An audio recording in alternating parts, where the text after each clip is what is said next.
So May 1st, the day we found Mallory ultimately, uh, although we'd been on the mountain for a month and a half at that point, this was going to be our first chance in a likely search area, since the likely search area was at 27,000 feet. And the nature of an expedition like that, you've got to work up to that altitude. You got to build a series of camps, you got to acclimate. So this was going to be our first shot at it.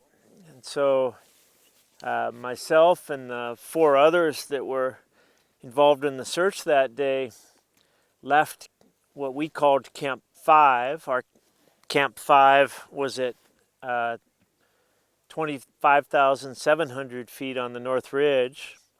And I can't remember exactly what time we left camp, but it was before the sun was up, so it would have been 4:30 in the morning, something like that. On oxygen, cold morning, as they all are at that altitude before the sun is up, and even after the sun is up. And we started working our way up to what would become our high camp. But of course, at this point of the expedition, this was our high point as well. So this was new ground for us on this trip. I had previous experience on this terrain from other expeditions, but we moved on up. We did establish where our high camp was going to be, and then we fanned out to do a search, 5 of us. And we almost immediately found one of our landmarks for this search was the site of the 1975 Chinese expedition. So high camp has wandered around over the years rather than being stuck in one spot.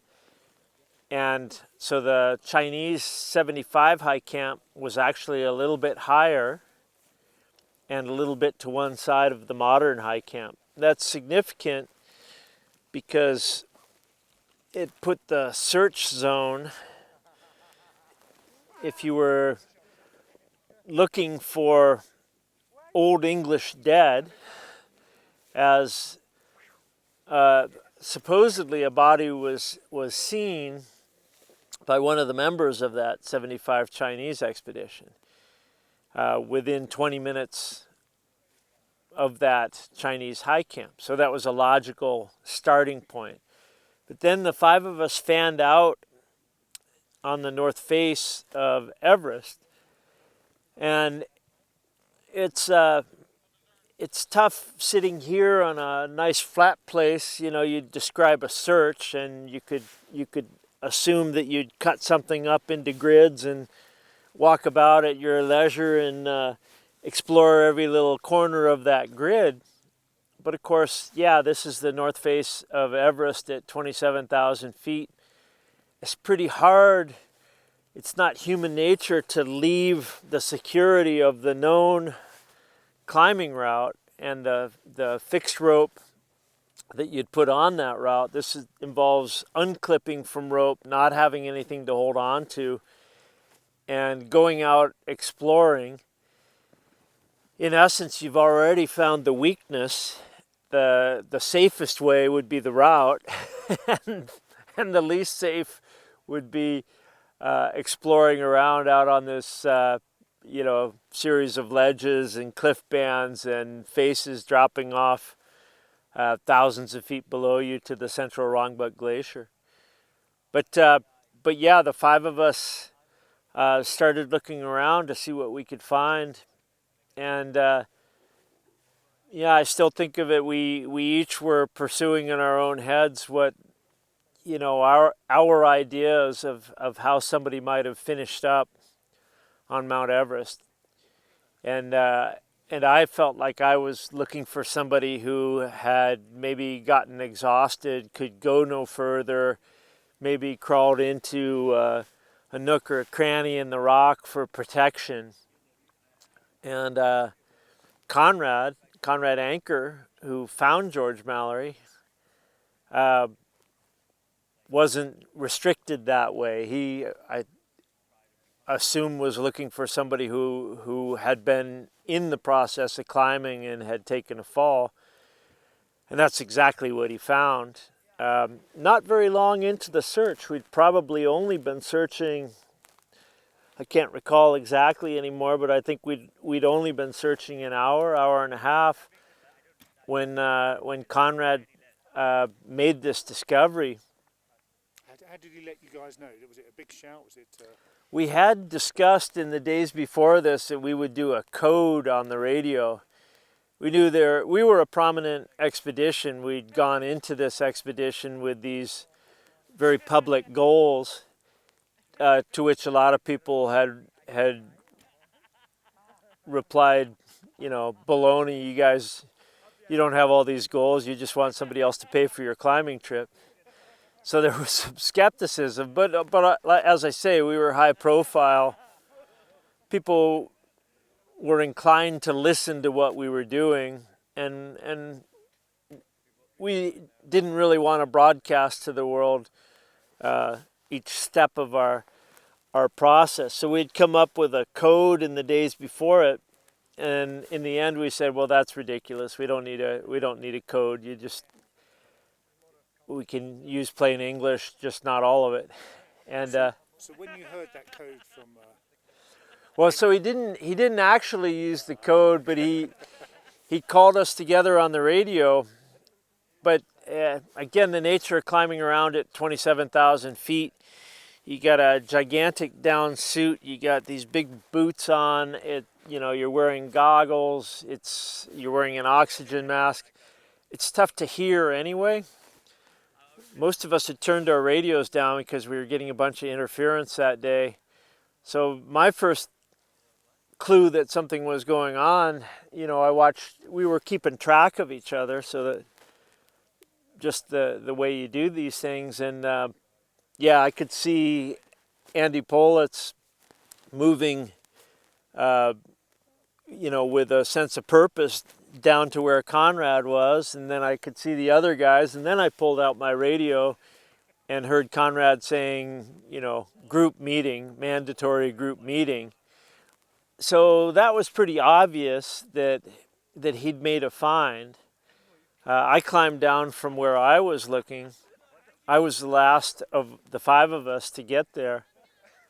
They waited for me, partly because I was it seems silly to say this nowadays, but I was paid on that trip to be the BBC's high altitude cameraman, and not having a whole lot to do with my camera skills, but I could push a button on a video camera back then, and so they waited for me to document it, but they also waited for me because we weren't sure what to do. I was the climbing leader on that team. That wasn't the authority they were waiting for. We as a group weren't sure what to do because this climber that Conrad had found looked at peace. So he was face down? He was face down, head up the hill, arms outstretched. And, you've come across this person who's had an accident on the mountain and that cost him his life. And we took a few minutes. The argument was made that, maybe we shouldn't disturb him. And I made the argument that we should. I said these men had died trying to be the very first to climb Mount Everest. To me, I believed they'd want the world to know whether they had made it or not. I believed that their own story was important, and that if we didn't do the job, if we merely found this person but didn't find out what they could tell us, then we were inviting others to do that. And so that if we were going to have control over disturbing this man, we should do it once and do it well. And that argument won. And we did start examining this climber. Initially, we made the mistake of assuming that it was Andrew Irvin. There are some details as to why we were on the wrong track that way. But at first I didn't question that. When I got there, the guys said it's Andrew Irvin. For a number of reasons. I mean, by this point, 1999, plenty of people had died high up on Mount Everest. But the only pre-World War II bodies that you would find high on the north side of Everest would be Mallory or Irvin. So we absolutely knew it was one of them, and we jumped to the wrong conclusion. And let's face it, finding Andrew Irvin would have been quite significant. But in mountaineering terms, Andrew Irvin is something of a minor figure. He's the... So you found your Tutankhamun, really, didn't you? Yeah. So how did you know it was... Well, just go through that. I know how it obviously won't, because I listened to you talk, but to prove that it was not Irving and Mallory, what was the magic moment that you discovered it? Well, we began finding things. It was difficult. He was not only facing the hill, he was frozen to the hill. The rocks had built up around him, and the rocks were frozen in place. So it wasn't a simple thing to reach under him and pull out some ID or something like that, a driver's license. But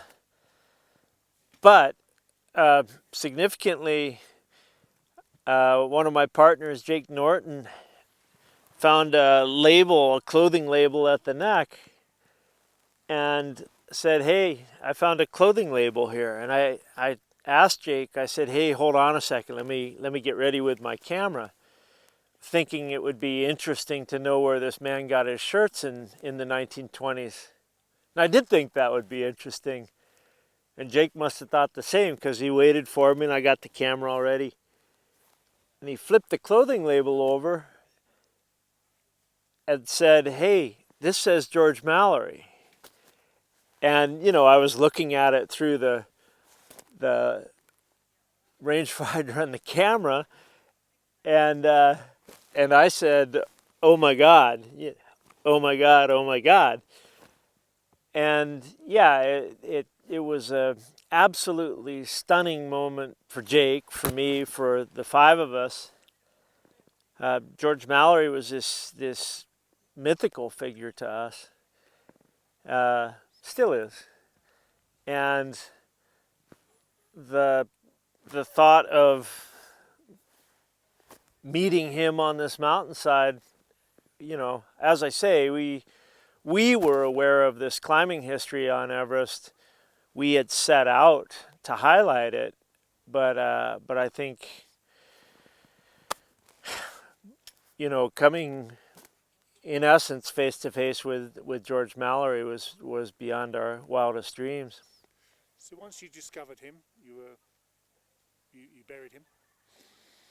We spent several hours with him, trying to solve the mystery of what had happened. I mean, one of the things that perhaps he could tell us, if we could find a camera, and if that camera had been protected by the sun by virtue of being underneath him, you know, if you could retrieve that camera, the folks at Kodak had said they could maybe develop the film. And so that was the holy grail. We spent a few hours conducting our search, and yeah, that would have been the thing to find. Finding definitively the absence of that takes longer. But so we conducted this search as thorough as we could. It's 27,000 feet. There's a cold wind blowing. If you stood up too quickly and fell down, you'd fall another 8,000 feet to the central Rongbuk Glacier. So I guess I'm trying to set the scene that it wasn't as a search here would be, but we did our best with it. And then we never had any intention of moving George Mallory.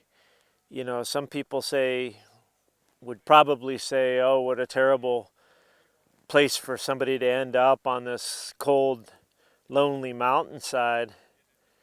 To us, you know, George Mallory very much is identified with Everest, and him being at 27,000 feet on this incredible mountain. Well, by now it's fitting. It's fitting. It's his gravestone, as was said at the time. So you got all that excitement, buried him. We covered him in rock. We covered him in loose rock, and we read an Anglican service that the BBC representatives on our trip had dictated. Should we find one of them? And I filmed that. I don't think I filmed it well, but we recorded it. And then we left him. We came down the mountain. We had the good sense not to go through the things that we'd found up there in the wind at 27,000 feet. For instance, written materials and notes and letters. We collected all of that in a bag, and then we carried all that down the mountain. But that day, we only got back to the camp that we'd started from that morning. So we're still at 25,700 on the north ridge of Everest. We were cryptic on the radio to our expedition leader and to Jochen Hemleb, this Everest fanatic, back down at base camp. But they had no idea what we'd found. We did. That was the last night that we alone were aware of it. So tell us how it became an internet sensation. What was the sort of rough sort of path? So we moved down to advanced base camp, 21,000 feet the next day. Eric Simonson, the leader of the expedition, was down there, and we brought Eric into a tent, and we brought these things out and blew his mind. Eric and I, in the middle of the night, that night, sent out this brief press release via satellite telephone. Satellite telephones in 1999 were a little more capable, but nothing near as easy as they are to use now. But we sent out a brief statement saying we'd discovered George Mallory, and then we went to bed there at 21,000 feet, and you know, our camp was on the moraine of the East Rongbuk Glacier, as were the camps of, I don't know, another 8 or 9 other expeditions that were trying to climb the mountain. And I remember it pretty vividly, you know, crawling into my cold tent that night. When I woke up in the morning, I was getting out of my tent at the same time a guy at the next door tent was getting out of his. He was from a different expedition. And he looks over at me and he says, "Hey, I just heard on the BBC that you guys found George Mallory's body." And you know, the world interest in this story hit me at that moment. You know, that we had transmitted the story out of that tent over there, and now it had come back around the world while we were sleeping and came at me from this other tent. So that was a novelty. We went down to base camp that day, 12 miles away, 17,000 feet. And that was where our real examination of the things that we'd found began. And with our real BBC cameraman with a 16 millimeter camera and lights, and we carefully went through the things that we'd found up high on the mountain and tried to make some sense of them. And then it was that night that after that, I went and wrote a dispatch. It was my job as the web journalist on that trip to write the full dispatch of our find. So told that story and figured out a way to transmit the first photographs. Obviously, there was huge demand for these photographs in great resolution, which, if you remember, in 1999 was, the thought of a 2 megabyte photo was, oh my gosh. But that wasn't so easy to send back then, because the satellite capability was like 2 kilobytes per second, supposedly. So I spent like most of the night trying to figure out how to divide up these photos and sent them out for hours and hours and hours. Tried to send out what I felt were tasteful photographs, but that's subject to different opinions. And along with the acclaim and the excitement, people were very excited by the discovery. People were amazed by it.